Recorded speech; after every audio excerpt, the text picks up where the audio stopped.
Hey, I'm Nick Knudsen from readandreaction.com. Here's my latest article, Anthony Richardson's Road to the Heisman Trophy. Anthony Richardson made a strong impression despite playing a limited role last season. Outside of USC transfer quarterback Jackson Dart of Ole Miss, Vegas sees Richardson as the most likely first-year starting quarterback to make a run at the 2022 Heisman Trophy.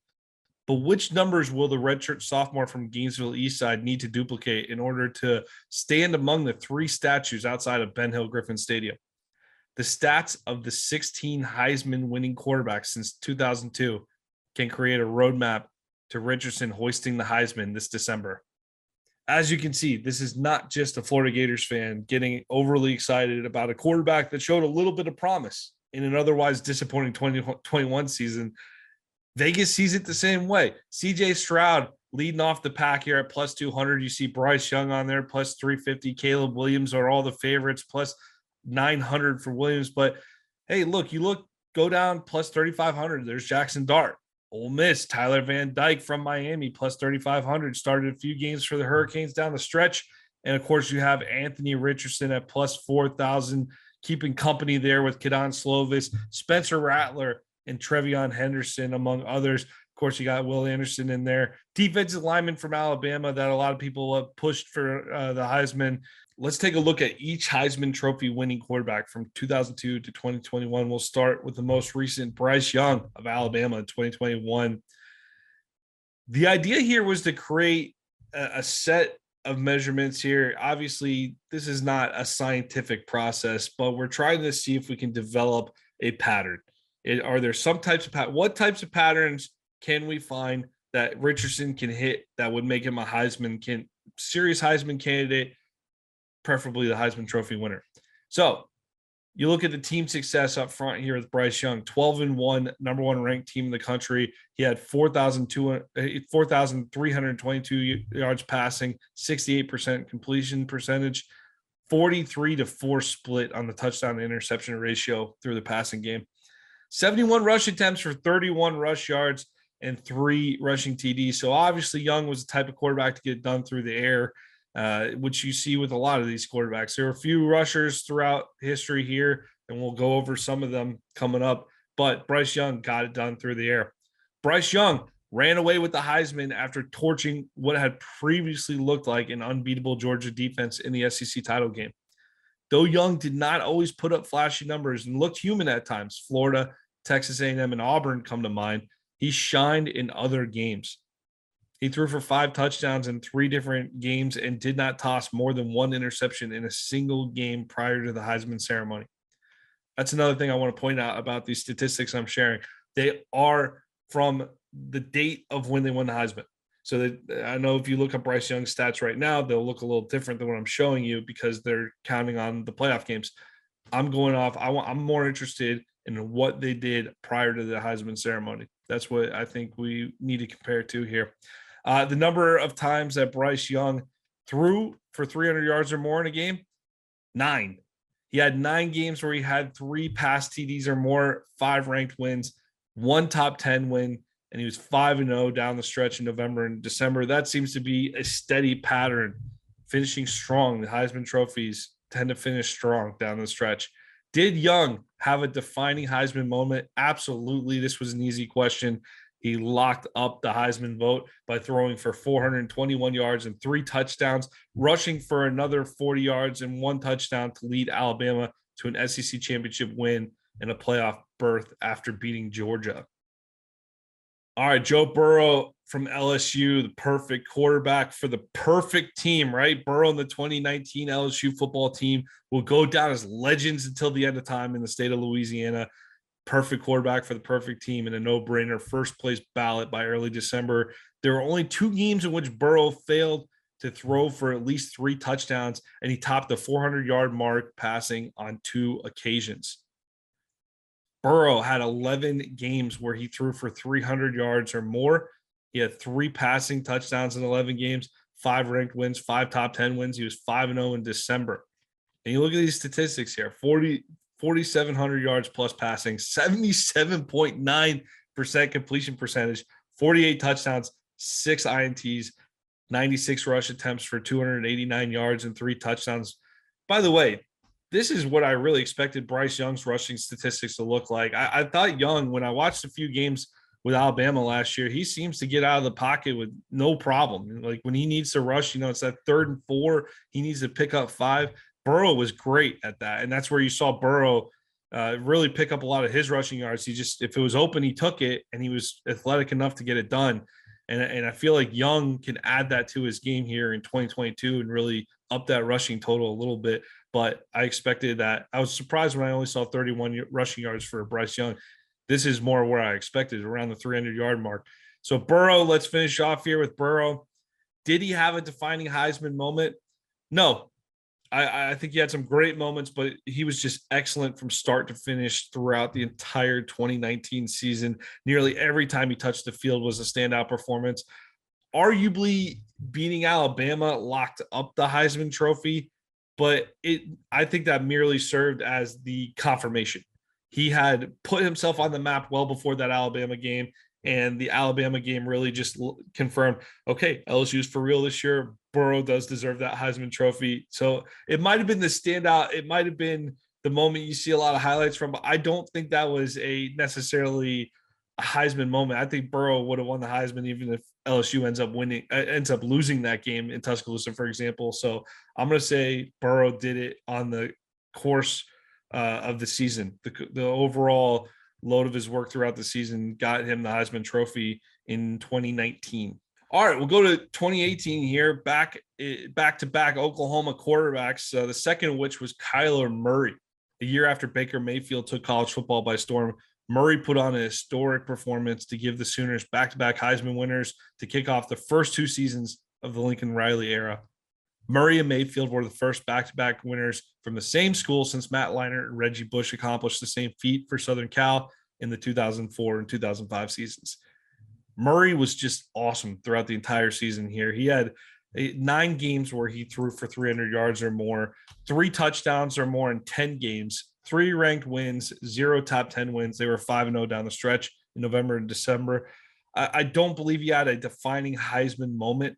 Tua Tagovailoa was a threat all season long. Both he and Murray performed well throughout the year, but Murray did almost as much damage as Mayfield through the air, while proving to be a much more lethal option on the ground. Look at those rushing statistics: 892 yards and 11 touchdowns. Unbelievable stuff from Kyler Murray. Took himself from a top-tier Major League Baseball prospect to the number 1 pick in the NFL draft. Also threw for over 4,000 yards, 40 touchdowns, 7 interception split. You see the Sooners having tremendous success, 12-1 at number 4 in the country.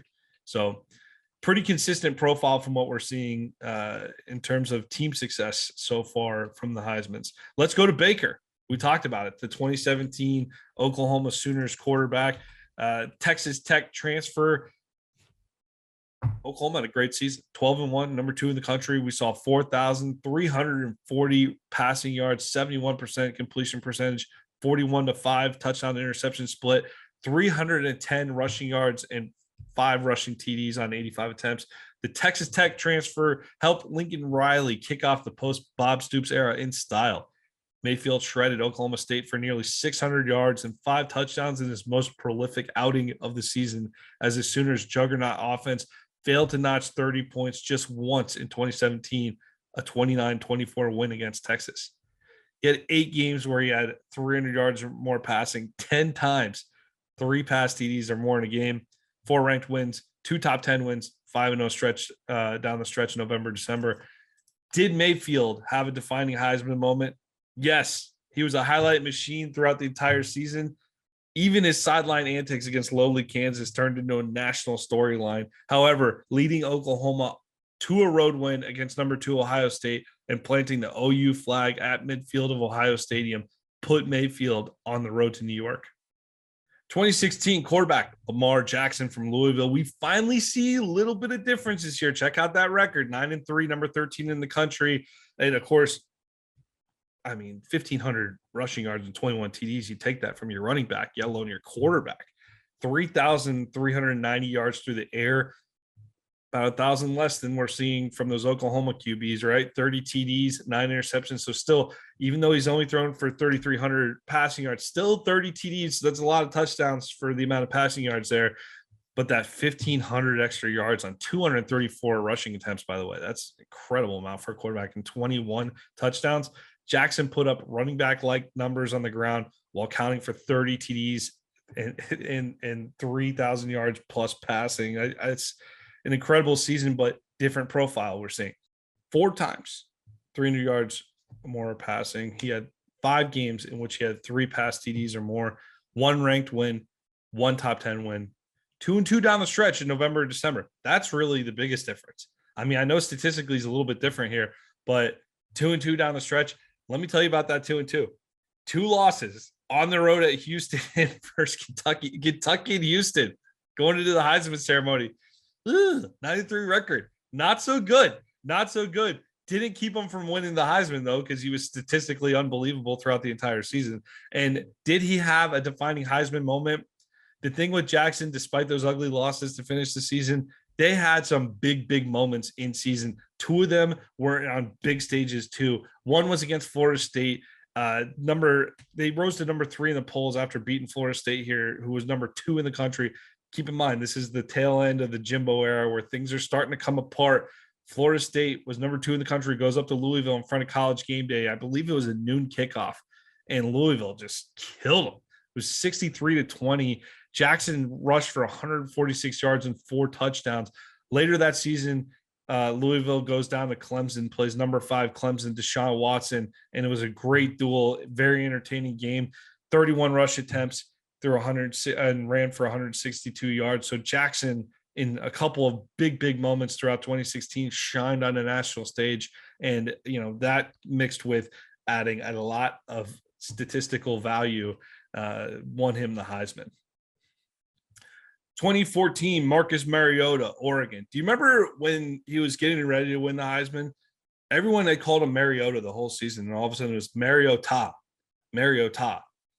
I'm sure, hey, listen, my last name's Knudsen. People butcher that all the time. I have sympathy and empathy for people who have to have their names butchered all the time, but we went with Mariota for a while. It might be Mariota, but Mariota is the common pronunciation. I'm rolling with it. So Marcus Mariota, which we called him the entire time anyway. Marcus Mariota from Oregon, 2014. He was the head of an awesome Ducks offense. This was the height of Oregon football, kind of coming off that, still feeding off that Chip Kelly era. This is that Ducks team that went to the first playoff championship. They were 12-1, number 2 in the country. 3,800 yards through the air, 38 TDs and 2 interceptions. So just a great decision maker in this season here at Oregon. 117 rush attempts for 669 yards and 14 touchdowns on the ground. And aside from a 31-24 loss at Arizona, Mariota led a stellar Ducks offense to more than 40 points in 11 of 13 games. Oregon landed the number 2 seed in a Rose Bowl berth in the inaugural college football playoff where they crushed Florida State. Nice little theme. We have to do that because the next Heisman Trophy winner, we're going to be talking about Florida State a little bit here. So we have to enjoy the moments where Florida State was absolutely embarrassed on the national stage. Number of games where he had 300 yards passing or more at 9, 3 pass TDs or more in 7 games. He had 4 ranked wins, and the Ducks had 2 top 10 wins. 5-0 down the stretch in November, December. Did Mariota have a defining Heisman moment? No, he really thrived throughout the season. It helped that he did not go up against a star-studded group either. I mean, being on the West Coast, we've seen guys on the West Coast have a tough time. How many West Coast players outside of USC have won Heismans? That's a good thing to look up. I should have looked that up before I asked it here. But tougher to do on the West Coast, just being honest. They don't get the same type of viewership as guys on the East Coast do. So it really helped that he did not go up against a star-studded group this season. He beat out Wisconsin running back Melvin Gordon and Alabama wide receiver Amari Cooper, 2 great players, but it wasn't the type of thing where you have this season where you have Stroud, Young, Williams, that star-studded quarterback group like that. Mariota did not have to deal with that.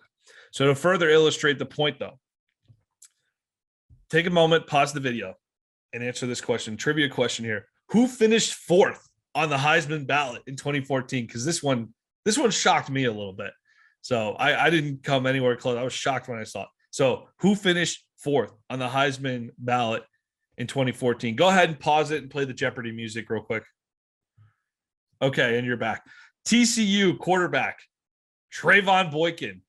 Did you get that right? I don't. If you're saying yes, I think you might be lying. You might live in Fort Worth and root for TCU if you got that right. TCU quarterback Trayvon Boykin, otherwise known as the fourth place finisher of the 2014 Heisman Trophy ballot. That's an interesting fact for everyone out there. All right, 2013, Jameis Winston from Florida State. Let's get through this one. Yeah, 13-0, number one in the country, blah, blah, blah. 3,800 yards passing, 38 TDs, 193 rushing yards, and 4 rushing TDs there for old Jameis. He stayed atop the national headlines throughout the season. After an impressive opening road trip at Pitt, in which he completed 25 of 27 passes for 356 yards and 4 touchdowns. Florida State rode Winston's arm to a dream season. The Seminoles only failed to cross the 40-point threshold once. So that was in Gainesville, and I guess we can call that a victory for the 2013 Gators, although I sat in the swamp that day and it did not feel like a victory. It was very much not a victory. And the first-year starter was a clear choice for the Heisman Trophy. He had 7 games where he had 300 yards passing or more, 8 games where he had 3 pass TDs or more, 4 ranked wins, 2 top 10 wins, and 6-0 record in November and December. Did Winston have a defining Heisman moment? Yes. He put the nation on notice from the start, talked about that opening game at Pitt. I believe, was that like a Monday night or a Thursday? Was that Labor Day night or was it like a Thursday night? It was a night game, nationally televised, crushed Pitt, looked great, and then was really solid all year. But when he went from this freshman sensation that was getting a lot of headlines to the leader of the best team in the nation, Heisman favorite, was when Florida State took a mid-October trip up to Clemson, and they crushed number 3 Clemson in Death Valley. 444 yards passing, 3 touchdowns through the air, and a 51-14 victory to put the Noles on the map, and really just rode out the season with excellent performance after excellent performance to lock up the Heisman Trophy. 2012, Johnny Manziel, Texas A&M, Johnny Football. This was a fun one. 10-2, opening loss to the Gators. I was at that game there, SEC opener there for A&M.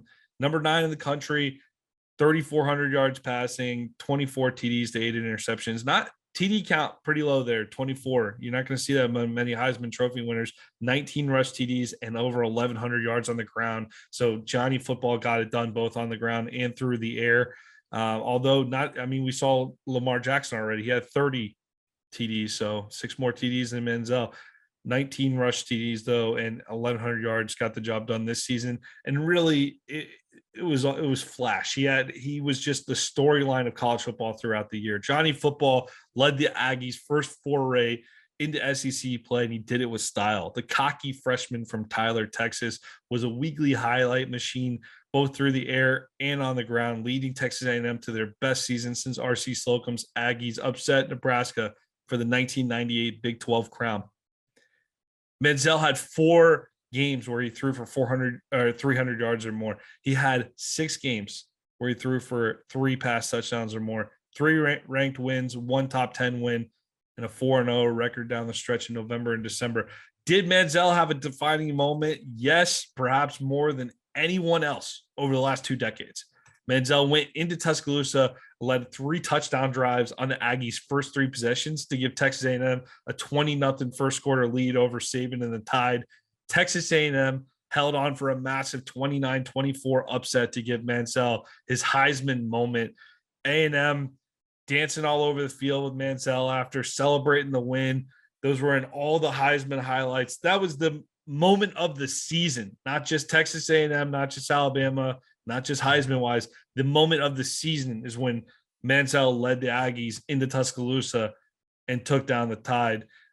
Perhaps the height of Johnny Football is the legend of Johnny Football, because after that, it turned into a whole circus. But that was the height of the Johnny Football legend for Texas A&M, winning them a Heisman Trophy. 2011, Robert Griffin III from Baylor. Hey, another scenario. You take a look at the record, you take a look at the rank, 9-3, number 12 in the country. I know a lot of the quarterbacks are either in national title contention or they get those playoff spots.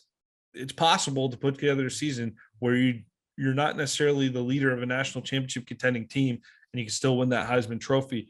Passing yards, 3,998 yards, so close to 4,000 there for Robert Griffin III. 36 TD to 6 interceptions split, 644 yards on the ground, 9 touchdowns for RG3. The Bears may have only started 4-3 on the season, but Griffin excelled in Art Briles' wide open passing attack, throwing for 400 yards or more in 4 out of 5 games in the middle of the season. Though Griffin operated with a pass-first mentality, he also proved to be extremely effective in the running game. He had 9 games with 300-plus yards passing. 8 times he threw for 3 TDs or more, 3 ranked wins, 1 top 10 win, and they were 5-0 down the stretch. Did Griffin have a defining Heisman moment? Yes.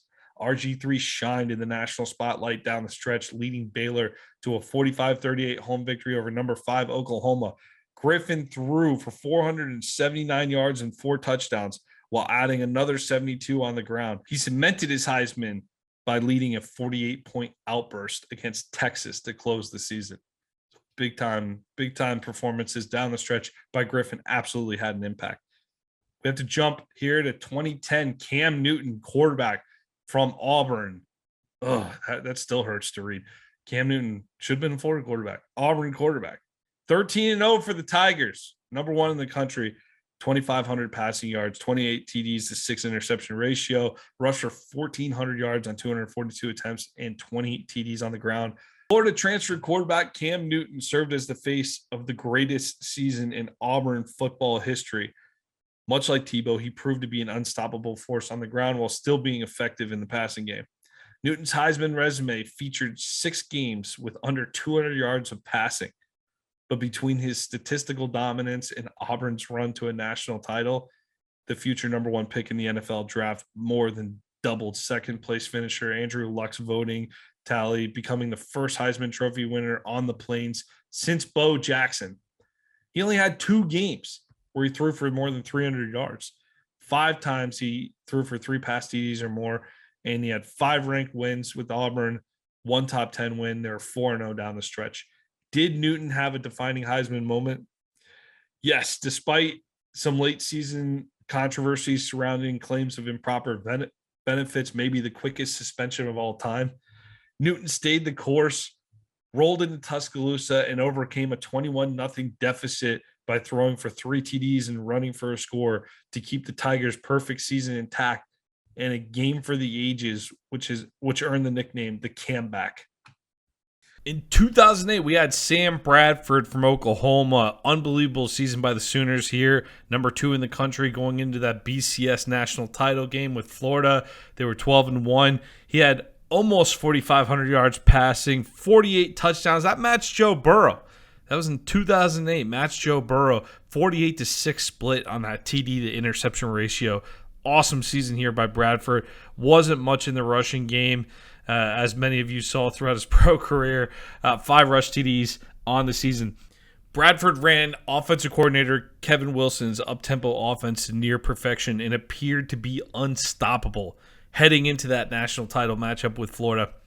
Oklahoma scored 58-plus in their final 6 games as Bradford only failed to reach the 300-yard passing mark on 2 occasions. He had 11 games where he was over 300 yards passing, 10 games with 3 pass TDs or more, 5 ranked wins, 1 top 10 win, and the Sooners were 5-0 down the stretch in November and December behind Bradford's greatness. Did Bradford have a defining Heisman moment? Yes. He absolutely solidified his spot in New York and overcame the overwhelming force that was Tim Tebow to lock up the Heisman Trophy by leading the Sooners to 3 straight 60-plus point outbursts against number 2 Texas Tech, number 12 Oklahoma State, and number 20 Missouri in the Big 12 championship game. 2007, Tim Tebow, Florida. I think we've heard of this guy. 9-3 record that year, number 12 ranked. You remember this was the year that sandwiched between the 2 national titles. Kind of a young team, mistake prone at times, close losses against Auburn and LSU in the middle of the season there. And then they had that real sloppy game against Georgia Of course, that was a high scoring affair where that Georgia team stormed the field. Classy bunch up there. But other than that, Tebow was just electric throughout the season here. He threw for over 3,000 yards, over 3,100 yards, 29 touchdowns through the air. Heading into the Heisman ceremony, only 6 picks, 838 rushing yards, and 22 touchdowns. A surprise 2006 national title run got the Urban Meyer era off to a red-hot start in Gainesville. But when Chris Leak turned the reins over to Tim Tebow, Urban Meyer and offensive coordinator Dan Mullen's offense went to the next level. In addition to being a wrecking ball on third and short, or anything in short, really, the Gators failed to hit the 30-point mark just twice in back-to-back losses against Auburn and on the road at eventual national champion LSU. Tebow only exceeded the 300-yard mark passing 3 times. 6 times he had 3 pass TDs or more. They had 2 ranked wins on the season with 1 top 10 victory, and they finished strong down the stretch, 4-0 in November and December. Did Tebow have a defining Heisman moment? I went back and I went through the season. I went back and read all about it again because I just remember Tebow being great that entire season and really being electric. But that performance on that November night up at Columbia, South Carolina really stood out. And I think it locked up. You saw quotes after the game from Urban Meyer really talking about that being a Heisman level performance. And he was in the conversation throughout the season, but 7 touchdowns, 5 rushing and 2 passing against the Gamecocks in November sealed the deal for the 3rd Heisman Trophy winner in the history of Florida football. All right, let's go to 2006. Florida's national championship opponent here, Troy Smith from Ohio State, had a great season for the Buckeyes. 12-0 regular season, number 1 in the country. I mean, this was almost a wire-to-wire number 1 type team. 2,500 yards passing on the extreme low end here. But you got to keep in mind, 30 touchdowns through the air, 233 rush yards. Statistically, one of the least impressive Heisman quarterbacks of the modern era here. However, you got to keep in mind, this was explosive by Jim Tressel standards. The Tressel Buckeyes were not, they were very much hey, punting is a solid part of the offense. Will Muschamp would have very much enjoyed Tressel ball. I'll put it that way. Punting was very much, and good defense was very much a part of the equation. And this Buckeye offense was very explosive compared to some other offenses in Columbus, but it was also a great team that year in Columbus, which allowed Smith to really hog the national spotlight for most of the year. He led a particularly explosive Buckeye offense, especially by Tressel era standards, to a major road win against number 2 Texas early in the season.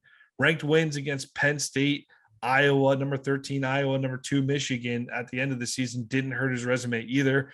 The Bucs spent the season top of the polls with plenty of national attention as Smith became the first full-time quarterback in Ohio State history to secure the Heisman Trophy.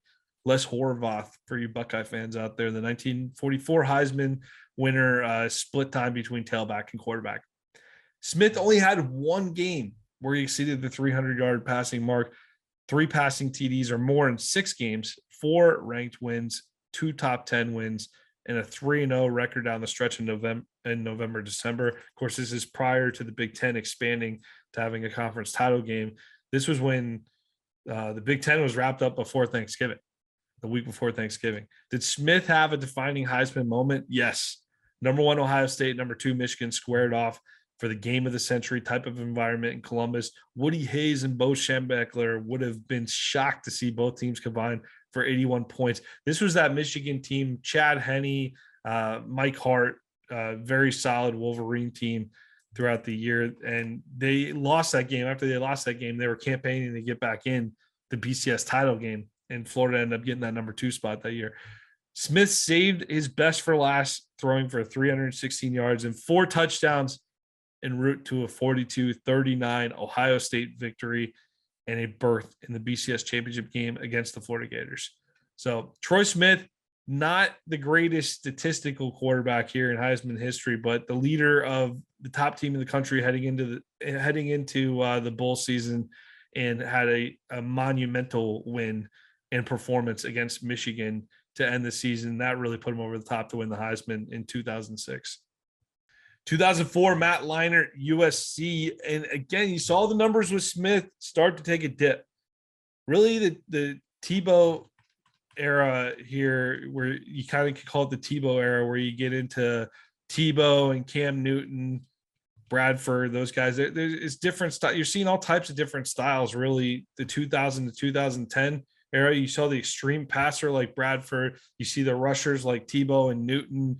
And really the stats started to take off after Troy Smith. So that those last 3 years of the 2000s decade, they really took off, because you look at Matt Leinart here in 2004, 12-0, number one in the country. This was a great USC team. They had split the title with LSU the year before. I say split with quotes there because I know they technically got a half a title there with the AP poll, but they didn't win the BCS title. LSU won that in 2003. But USC was a wire-to-wire type team in 04.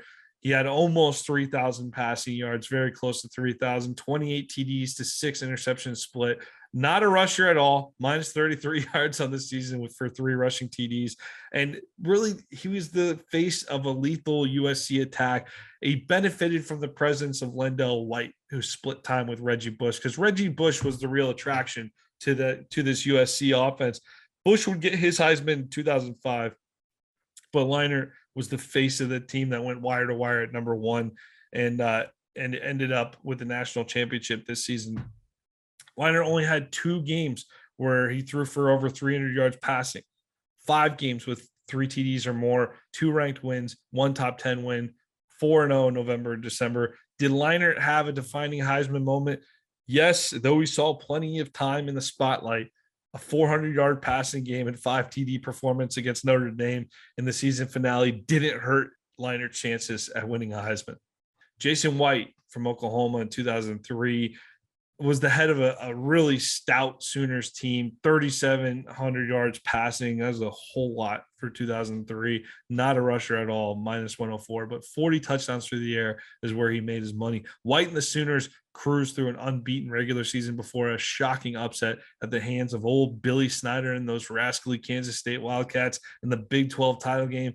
Overcoming 2 ACL tears, 1 in each leg, White became the feel-good story of the year while leading Oklahoma to an eventual BCS title game appearance against Nick Saban and LSU. He had 4 games where he threw for over 300 yards, 8 games where he had at least 3 touchdowns, 4 ranked wins, 0 in the top 10, 4-1 down the stretch November, December, lost that Big 12 title game.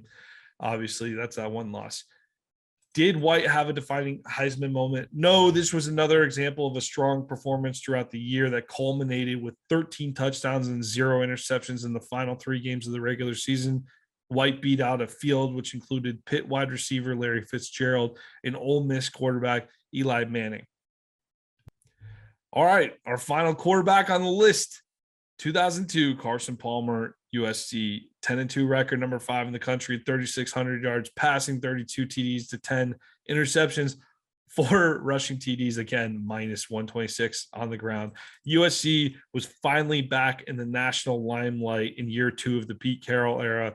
Palmer led the Trojans to their first 10-win season since 1988, and in the process became USC's first Heisman Trophy winner since running back Marcus Allen did it in 1981. This is a roadmap here of why I think Caleb Williams is going to have a good shot to win this year. USC was out of it for a long time. They're a middling program, just like they've been. And when they pop back up to national relevance, it's a big storyline. They'll get a lot of attention. Those USC players get a lot of attention. I think they got a good shot to do that this year. However, we're not talking about the Caleb Williams roadmap to the Heisman. We're talking about Anthony Richardson. Carson Palmer, 300 yards passing in 7 games. He had at least 3 TDs in 5 games, 8 ranked wins on the West Coast. That's impressive back in the day there. 8 ranked wins, 1 top 10, and he finished 4-0 down the stretch. Did Palmer have a defining Heisman moment? Yes. He rose to the occasion in the top 10 finale against Notre Dame, racking up 425 yards passing, 4 touchdowns through the air, and he beat out a field that included Iowa quarterback Brad Banks. There's a throwback college football name for you. Brad Banks was awesome in 2002. Penn State running back Larry Johnson, who went on to a great career with the Chiefs, but awesome at Penn State as well. And Miami teammates Willis McGahee and Ken Dorsey, quarterback Ken Dorsey from the Hurricanes. Another awesome combo that was heading into the national championship game that season. So this was a stacked field that Palmer, really star-studded field that Palmer beat out. So this was a good season by Palmer. A lot of strong numbers. You see why. But you see the little bit of a difference there in the passing numbers. 30 touchdowns we're talking about for Lamar Jackson, not too much. It is 32 here for Palmer, and he didn't run the ball nearly with the effect as Lamar Jackson. So different day and age. You're seeing all going back to 2002, just a different day and age in college football. So what does this all mean for Anthony Richardson? We've gone over each of the individual 16 Heisman Trophy winners to this point. So now let's take a look at the highs and the lows of each category and where an average falls into play and start to build Anthony Richardson's Heisman Trophy winning resume. All right, let's start off in the total yards compartment. Total yards here between rushing and passing. Joe Burrow exceeds the 5,000-yard mark. He had the most total yards. Troy Smith, I said, it statistically probably the least impressive season we've seen in the last 2 decades out of a Heisman winner, and well below the average. I mean, he's almost coming in. He's coming in under the 3,000-yard mark, and the average is over 4,000 yards from all of our 16 Heisman Trophy winning quarterbacks. So you see that average is probably more indicative of what Richardson needs to beat here. Every Heisman Trophy winning quarterback since 2010 has crossed the 4,000 total yard threshold. Winston, Young, Mariota, and Bradford did not cross the 4,050-yard total mark. However, each led their squads to national title appearances. Manziel, Griffin, and Mayfield each totaled 4,600 plus yards and are more likely to be indicative of what Richardson would have to accomplish this season to be considered for the award. So you see here the chart that breaks down the total yardage for each quarterback. And again, you talk about Lamar Jackson not necessarily being the passer, but look at those total yards. He's right up there with Burrow and Murray. So very impressive season out of Lamar Jackson there. Robert Griffin sitting there with a 9-3 team, 4,600. Johnny Manziel. Look, I want to say the Gators are going to win it all this year, but we know it's going to be a little bit of rebuild under Billy Napier here. A 9-3 season would be fantastic. And if you're in that realm, if you're in that mold, that 4,600-yard mark, that might be where you're looking to be if you're Anthony Richardson. So I'm going to set his total yards goal at 4,600 total yards for the season. Let's move on to just straight up passing yards. Burrow and Smith, again, is your high-low. 4,700 passing yards here for Burrow, 25 for Smith.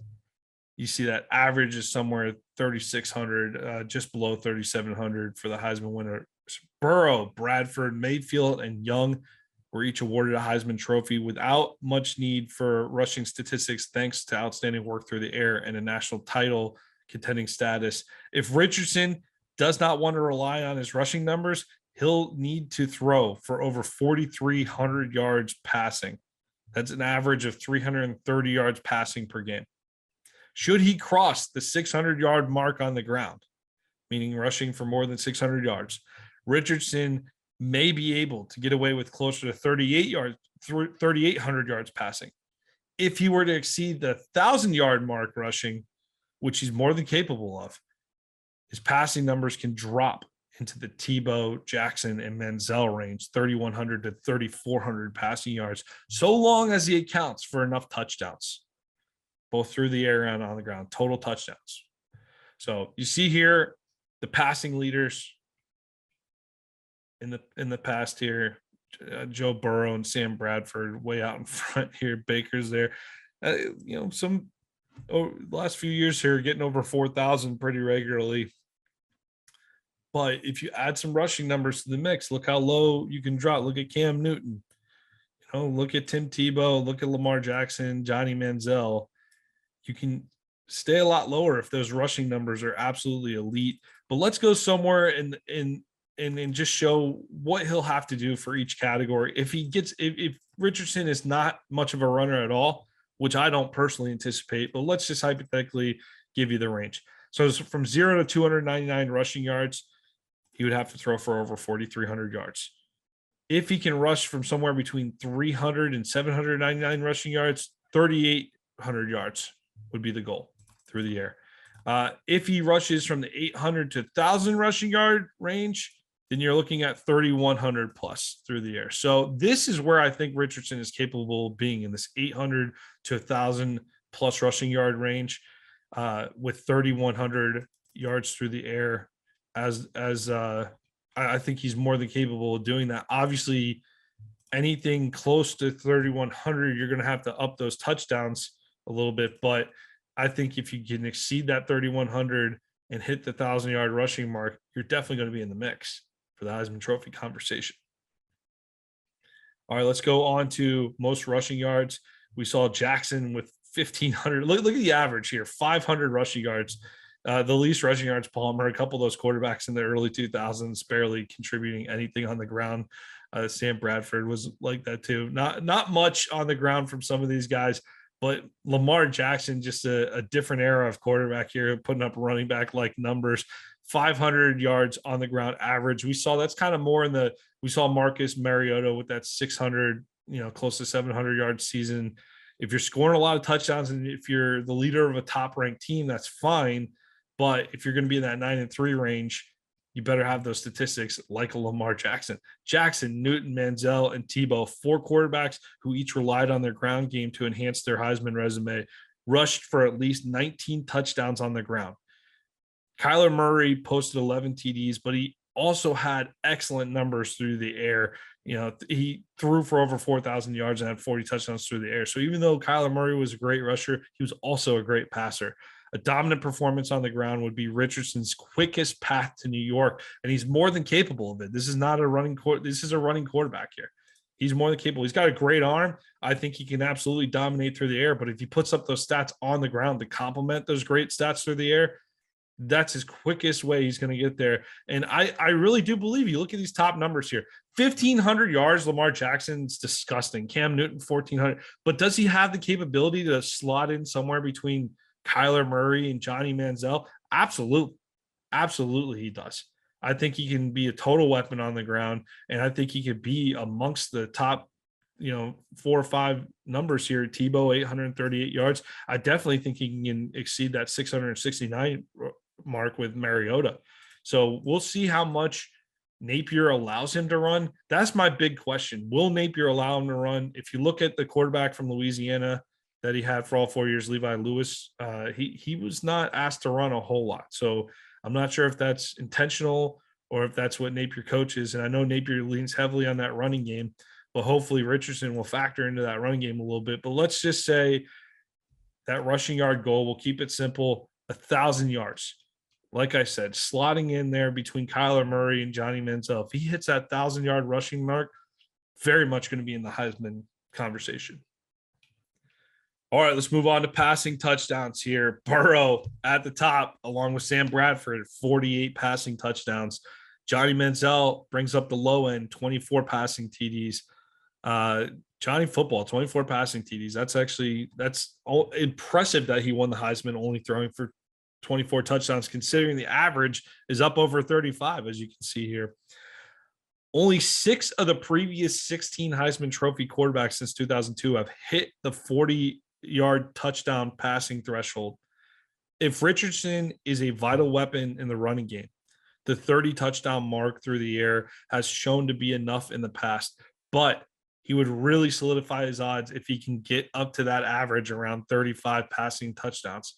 So I think that Richardson could get away with 30 touchdowns if he were an elite rusher, and we'll set the mark there at that 30 touchdown mark through the air, because I think he does have the opportunity to be an elite rusher.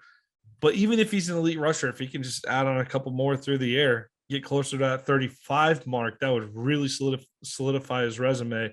As you can see here with the totals, Bryce Young, 43 TDs last season, really just speaking to the excellence of Bryce Young, not just the Alabama quarterback winning the Heisman, but really putting up solid seasons, more touchdowns than Baker or Kyler, right in between Baker and Joe Burrow there. So, and you see, let's go look at these rushing quarterbacks who Lamar Jackson, 30 TDs, Tim Tebow, 29, Cam Newton, 28, Johnny Manziel, 24. So you can really get away with closer to this 30 mark if you are also a dominant rusher, unless you're Troy Smith or Matt Leinart. Matt Leinart's almost aged out of the process here. It makes me feel really old to say it, but those early days, the 2004, you're going back about 20 years these days. So modern era, Tebow kind of broke in the modern era with the rushing quarterback, and we've seen a lot since Tebow. But Newton, Jackson, Manziel, look at those numbers.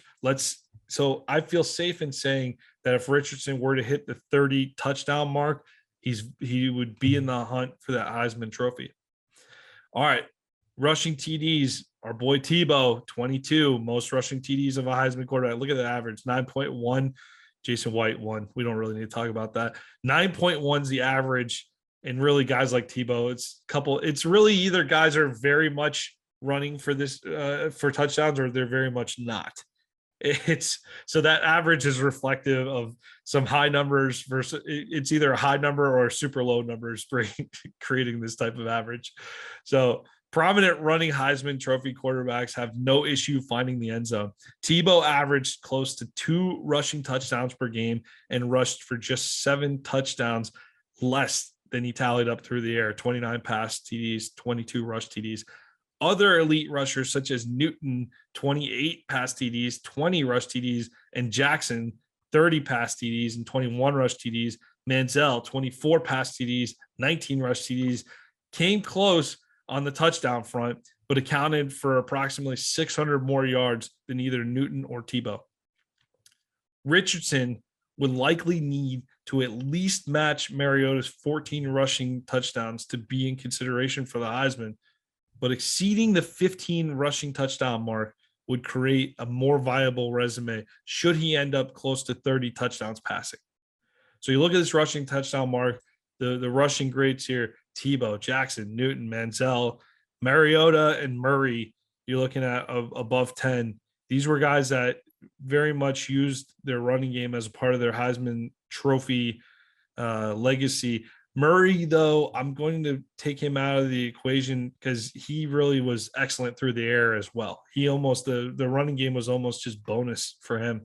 The other guys needed the running game to put them in the Heisman mix here. So somewhere I'd slot, you got to hit this 14 touchdown mark with Mariota, but I don't think he needs to get all 19 that Manziel had. So let's say 16 to be safe. Let's beat 15. Let's go to 16 to be safe for his rushing touchdown goal. Total touchdowns, Sam Bradford at 53. Troy Smith, 31. Again, Troy Smith, not statistically impressive for a Heisman winner here. 44.9 is the average. Should Richardson cross the 50 TD barrier, it seems safe to say he'll win the 2022 Heisman Trophy. Manziel provided an interesting path, scoring a combined total of 43 touchdowns. And remember, 24 of those on the ground, almost an even split there, 24-19. If the Gators lean on Richardson near the goal line, he may have no issue scoring the 43-plus total touchdowns needed to be in the mix as a Heisman candidate. If he can cross the 45 touchdown mark, though, Richardson would likely be the front runner heading into December. And you look at this chart of Heisman Trophy winning quarterbacks here, and of course, you see the total touchdowns. So even guys on the ground, they might not have Lamar Jackson with the 30, Tim Tebow with the 29 passing touchdowns. They scored 51 total. They're up there with anybody on total touchdowns. So those total touchdowns really matter. Those really add up in the eyes of Heisman voters. And you're seeing, as long as Richardson can put in enough touchdowns on the ground to offset passing touchdowns, I think he's got a good chance to do that. And again, Richardson's more than capable of having the 38 to 40 passing touchdowns. I just think he's also super capable on the ground. And that's why I'm stressing the ground game too. You don't have to have those elite. It's more that you don't have to take that elite passing path. You can also lean on the weapons that are Richardson's legs in the ground game too. So as long as the total TDs, it doesn't really matter if you're rushing for the TDs or passing for the TDs, as long as you're scoring. So total touchdowns are a big deal in the eyes of Heisman voters. here. And so I'm going to make Richardson's total touchdown goal around 46. Let's summarize the Anthony Richardson Heisman roadmap. The statistical thresholds between Anthony Richardson and the Heisman Trophy are clear based on the most recent winners. However, there are some level of variation allowed in the passing numbers should he not reach the 1,000-yard mark rushing. Total yardage and total touchdowns can be used as more important indicators than specific passing or rushing statistics. Our thresholds for Anthony Richardson, we want to see him hit 4,600 total yards. 40, if he were to rush, his passing numbers are going to be different here. So if he were to rush for under 300 yards, he'd have to hit 4,300 yard mark passing. If he were to rush under 800 yards, 300 to 799 specifically, he'd have to hit at least 3,800 yards passing. And if he were to rush over 800, really between 800 and 1,000 plus, I'm calling it, 3,100 yards would be acceptable, so long as the number of touchdowns are there. You want to see him get 1,000 yards rushing there, which in that case, he'd be closer to 31. If he hits that 1,000-yard mark rushing, 3,100 yards passing, at least. 30 passing touchdowns, 16 rushing touchdowns for a total touchdown count of 46. I think that could get the job done. Obviously, more is better. not saying he score more, but if you want to see him be in the hunt for the Heisman, potentially win the Heisman, I think that resume could get the job done based on what we've seen from 2002 to 2021 in quarterbacks. So in terms of team success, though, Richardson will have to deliver in a few big moments to ensure Florida is ranked high enough to warrant consideration. Though the Heisman Trophy is technically an individual award, it's not a coincidence that 5 of 6 Heisman winners during the playoff era have led their teams to a spot in the college football playoff. If Florida fails to qualify for a playoff spot, which even the most ardent Florida fan will admit to be a tall task for the 2022 Gators, Richardson can follow the path of the likes of Lamar Jackson, Johnny Manziel, Robert Griffin III, or Tim Tebow by dominating statistically while losing no more than 3 regular season games to achieve a ranking of at least number 13 in the polls. You look at this here throughout the years, Bryce Young, all these quarterbacks, college football playoff, BCS championship. Yeah, it's great to be king in any scenario, right? Any situation. If you're at the top of the sport, you're going to get the limelight, you're going to get the attention, but it's not a total requirement. And so that's the interesting part here with your Jackson, Manziel, Robert Griffin, Tim Tebow. If you are statistically dominant, you can definitely have a seat at the table. And be in serious contention. If Richardson can check the statistics box and lead the Gators to at least a 9-3 record, the final piece of the puzzle would be a signature win or defining Heisman moment. Luckily for Richardson, he'll have plenty of opportunities to make his mark early and often in the first 2 months of the season. Richardson can potentially notch top 10 victories against Utah, LSU, Georgia, and Texas A&M. If you factor in Kentucky and Tennessee, the Gators will likely face six ranked foes this season. And you look at the ranked wins versus top 10 wins, there's not a clear number here. You look at Lamar Jackson, his one ranked win was the same as his top 10 win against Florida State here. You know, guys, a lot of these guys, 3 to 5. 3 to 5 is the range you're seeing in ranked wins. So you don't have to go unbeaten necessarily against these ranked teams, but you do have to have a few big wins. So you're going to have to, that 9-3 record, if Florida finishes 9-3, that means they're beating some pretty good teams along the way. So I think that as long as you hit that 9-3 mark, I think it's safe to say Richardson will have a couple of nice wins under his belt there. But let's break it down throughout the season here. So a big outing against Utah will put him on the map if the Gators could go on the road at Knoxville to close out a strong September. You know, you go 3-1 in the month of September. So I'm not saying you even have to beat Utah or beat Tennessee, just as long as Richardson is excellent statistically in both of those games. We're just talking about the Heisman here. So if you can go 3-1 and be statistically great throughout the entire month of September, you will be on the map. Richardson's Heisman Trophy stock may, in fact, be through the roof if they're heading into a potential top 10 LSU matchup coming into the Swamp in mid-October. College game day vibes there, I think, coming into the Swamp.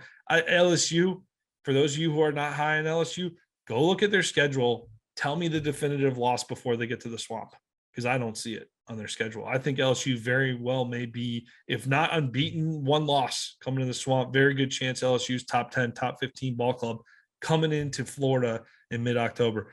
Should things be on track after the LSU game, Richardson will have a golden opportunity to create a Heisman moment in back-to-back weeks against Georgia and on the road at Texas A&M.